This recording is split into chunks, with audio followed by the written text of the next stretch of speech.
Bonjour à toutes et à tous, bienvenue dans ce tutoriel.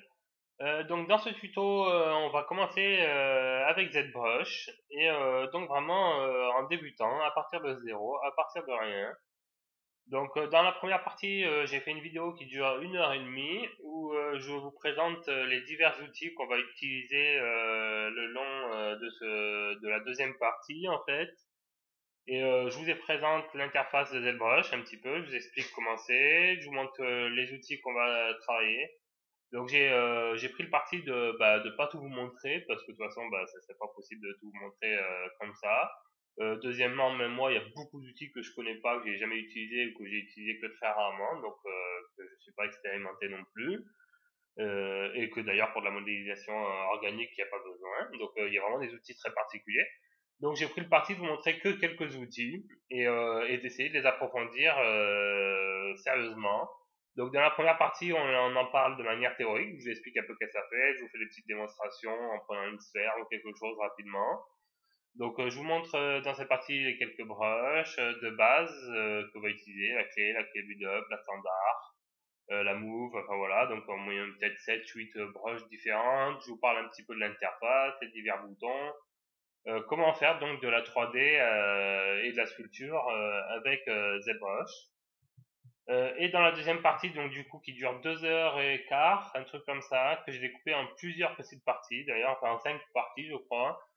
Et ben on va réaliser donc avec les mêmes outils que je vous ai présentés. Donc on passe à la partie pratique et on va créer ce bus que vous voyez ici. Donc je l'ai fait en 2 heures et quart environ quoi. Oui, bah, c'est ça, 2 heures et quart quoi. Et donc on va essayer ensemble de mettre en pratique les outils qu'on a vus dans la première partie et de travailler dessus. Dans cette deuxième partie, il y a les vidéos où il y a du son, où je vous parle un petit peu, puis il y a des vidéos où il n'y a pas de son, parce qu'au final, bon, il n'y a pas grand-chose à vous raconter de plus. Je fais toujours la même chose, j'utilise toujours les mêmes outils. Et quand j'ai besoin de vous donner des explications plus sérieuses, c'est pour ça d'ailleurs j'ai découpé en plusieurs parties.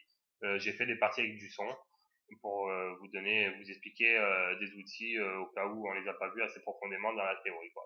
Donc j'espère que je suis assez clair, que vous allez pouvoir apprendre des choses avec ça et travailler en même temps à côté de moi à réaliser ce buste.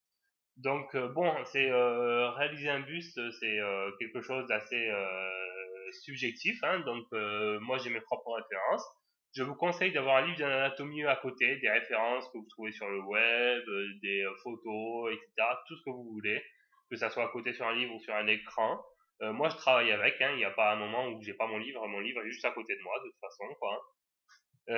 Et donc ça donnera pas forcément le même résultat que moi, hein, c'est normal, hein, chacun a sa manière de faire.